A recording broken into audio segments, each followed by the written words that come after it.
गौसे पाक रजी अल्लाह ताला अन्हु एक वाकया सुन ले, तकरीर खत्म कर रहा हूँ। बगदाद शरीफ में जब आप पढ़ रहे थे तो एक बहुत बड़े अल्लाह के वली थे, नाम है हजरत शेख अबुल वफा मोहम्मद काकीस रहमतुल्लाह अलैह। वाज फरमाते थे, तकरीर करते थे। गौसे आजम ने सोचा लाओ जाकर के देखूं, मैं भी अल्लाह के वली का बात सुनूं। आज आप लोग जलसा सुनने आते हो तो ये तमन्ना, ये इरादा लेके आते हो, देखेंगे इलाहाबाद से शायर आ रहा है क्या पढ़ के जाएगा, फला से खतीब आ रहा है देखेंगे क्या करके जाएगा, 50,000 का नजराना ले रहा है देखेंगे तो सही के है कैसा, पढ़ता कैसा है, ये तमन्नाएं आप लेके आते हो। लेकिन गौसे पाक रजी अल्लाह ताला अन्हु ये सोच करके बात सुनने गई कि लाओ देखते हैं कि अल्लाह के वली जो बयान करते हैं हम उस पर कितना अमल करते हैं, कोई नई बात हमें सुनने को मिलेगी, कोई नई चीज हमको सीखने को मिलेगी। ये इरादा करके गए गौसे आजम। बचपन का जमाना था, 15 साल की तकरीबन उम्र है मेरे गौसे आजम की। जब आप गए अल्लाह के वली का बात सुनने, जब गौसे आजम के चेहरे पर नजर पड़ी,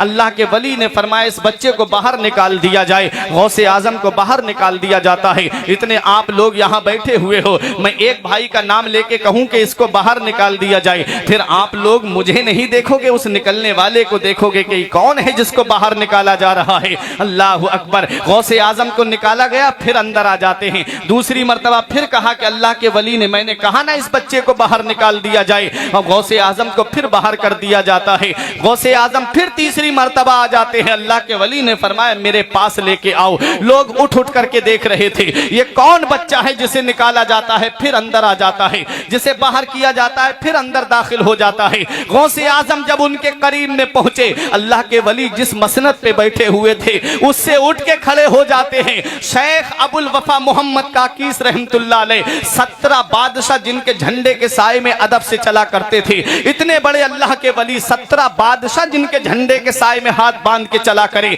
वो अल्लाह का वली गौसे आजम के सामने खड़ा हो जाता है, अपनी मसनद पे मेरे गौस को बिठाते हैं। उसके बाद कहते हैं ऐ बगदाद वालों कान खोल के सुन लो, इस बच्चे को गौर से देख लो, और जिसने नहीं देखा हो वो अब गौर से देख ले। मैंने इसको बाहर इसलिए नहीं निकलवाया था कि मैं इनकी बेइज्जती करूं, अरे मैंने इनको इसलिए बाहर निकलवाया था ताकि तुम में का हर इंसान इसको गौर से देख ले। ये कोई आम हस्ती नहीं है, ये कोई आम शख्सियत नहीं है, अरे यही तो वो अल्लाह का वली है जो बगदाद की जामा मस्जिद से ऐलान करेगा कदमी हाज़िही अला रग़बते कुल्ले वलील्लाह, मेरा ये कदम हर अल्लाह के वली की गर्दन पर है। ए बगदाद वालों, मैं तुम्हें गवाह बना करके आज से इनके कदम को अपनी गर्दन पे ले रहा हूँ। बरेली का इमाम पुकार के कहता है सर भला क्या कोई जाने के है कैसा तेरा, सर भला क्या कोई जाने के है कैसा तेरा, औलिया मलते हैं आंखें वो है तलवा।